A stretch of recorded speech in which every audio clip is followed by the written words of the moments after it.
नमस्कार home cooking च्यानलमा हजुरहरू सबैलाई स्वागत छ। आज चाहिँ मैले बनानाको सब्जीहरू बनाउन लागेको छु र आज चाहिँ मैले बनानाबाट नि हामीले दुई किसिमको सब्जी बनाउन सकिन्छ भनेर देखाउन लागेको छु। केराबाट हामीले केराको बोक्रा सधैँ फाल्ने गरेको छौँ। आज चाहिँ म केराको बोक्राबाट पनि सब्जी बनाएर देखाउँछु हजुरलाई। फर्स्ट अफ अल चाहिँ हजुरले केरा राम्ररी पखाल्नु होला। त्यसपछि त्यो बोक्रा मजाले निकाल्नुहोस् अनि साइडको पनि त्यो काट्नुपर्छ। हजुरले काट्नु होला। फर्स्टमा चाहिँ साइडको पखालेर त्यसपछि वान बाइ वान बोक्रा निकाल्नु होला। मैले 4वटा लिएको छु जम्मा। र फर्स्टमा चाहिँ म केराको बोक्रालाई पानीमा उमाल्न जाँदैछु बोइल गर्नको लागि। र फर्स्टमा चाहिँ मैले नुन हालेँ बोइल गर्नको लागि भनेर। त्यसपछि केराको बोक्राहरू हाल्नु होला। र हजुरले त्यो सब्जी बनाउनको लागि चाहिँ काँचो केराको युज गर्नुपर्ने हुनेछ। अर्को पाकेको केराको चाहिँ फ्रुट हुन्छ, हजुरले सब्जी खान मिल्दैन। र अर्को रको बिचको सेतो भागलाई चाहिँ मसिनो पारेर कटिङ गर्नु होला। यसरी नै गोलो गोलोमा वान बाइ वान कटिङ गर्नुहोस्।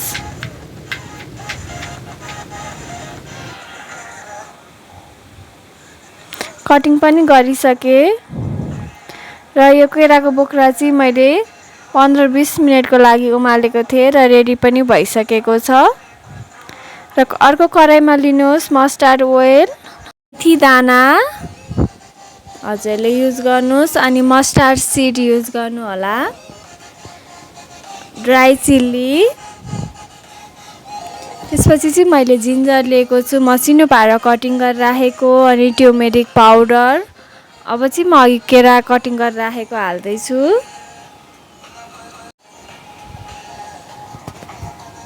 एकदमै इजी रेसिपी छ। त्यसपछि हजुरले चलाउनु होला। एकैछिनमा बन्छ यो रेसिपी। त्यस्तो गाह्रो पनि छैन बनाउनको लागि, मिठो पनि छ।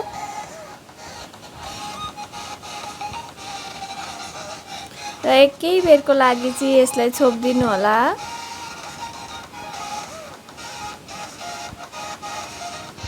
मैले चाहिँ यो 3 मिनेट पछि हेरेको छु।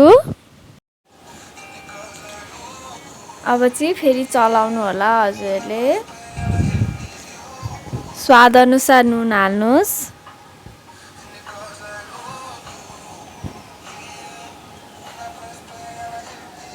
र फेरि चलाउने। नुन हालिसकेपछि सबैतिर लागोस् भनेर। हजुरहरू मेरो च्यानलमा नयाँ हुनुहुन्छ भने सब्स्क्राइब गर्न नबिर्सिनु होला। र अब चाहिँ मैले गरम मसलाको युज गरेको छु। थोरै धनिया पाउडर र जिरा पाउडर एकै ठाउँ हालेर बनाएको छ मैले चाहिँ, छुट्टै छैन। र मसलाहरूलाई राम्ररी चलाउनु होला, सबैतिर लाग्नुपर्छ। अनि केही बेरको लागि चाहिँ छोडिदिने। र त्यसपछि चाहिँ गोलभेडाको युज गरेकी छु मैले चाहिँ। अब चाहिँ थोरै पानीले माथिबाट छम्किनु होला।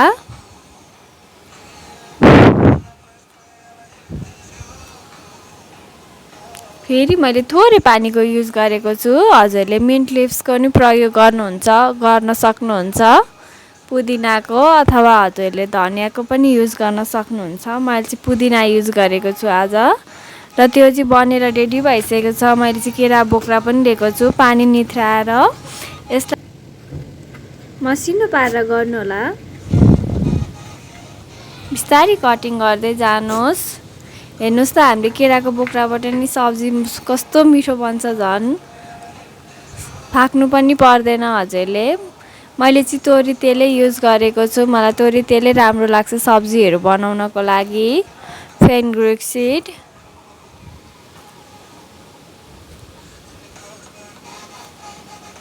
मैले चाहिँ लसुन प्याजहरूको युज गरेको छुइनँ। मस्टर्ड सिड युज गर्नुहोस्। अनि अदुवा, आज चाहिँ मैले लसुन प्याज नहालिकन बनाएको छु।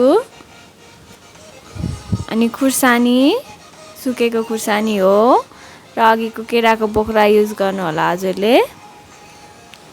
बोक्रालाई चाहिँ त्यो पहिला चाहिँ हजुरले मजाले पखाल्नु होला है। अनि त्यसपछि मात्र बनाउन स्टार्ट गर्नुहोस्। बेसार,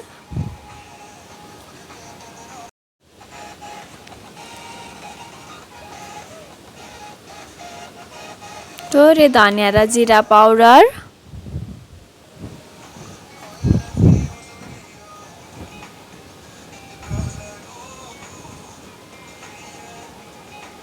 नुन स्वाद अनुसार,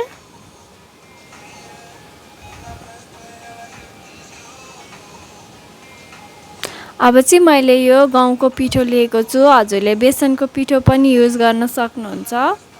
मलाई चाहिँ यही ठिक लाग्छ। प्राय जस्तो चाहिँ म चाहिँ गहुँकै पिठो युज गर्छु।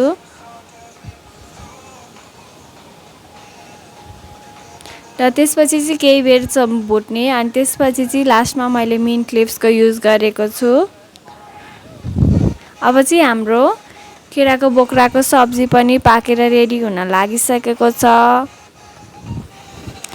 हजुरलाई कस्तो लागिरहेको छ त मेरो रेसिपी? मन पर्यो भने लाइक, कमेन्ट, सेयर, सब्सक्राइब गर्न नबिर्सिनु होला है। र मेरो फेसबुक पेजमा गएर पनि फलो गरिदिनु होला। हस् त, थ्याङ्क यू।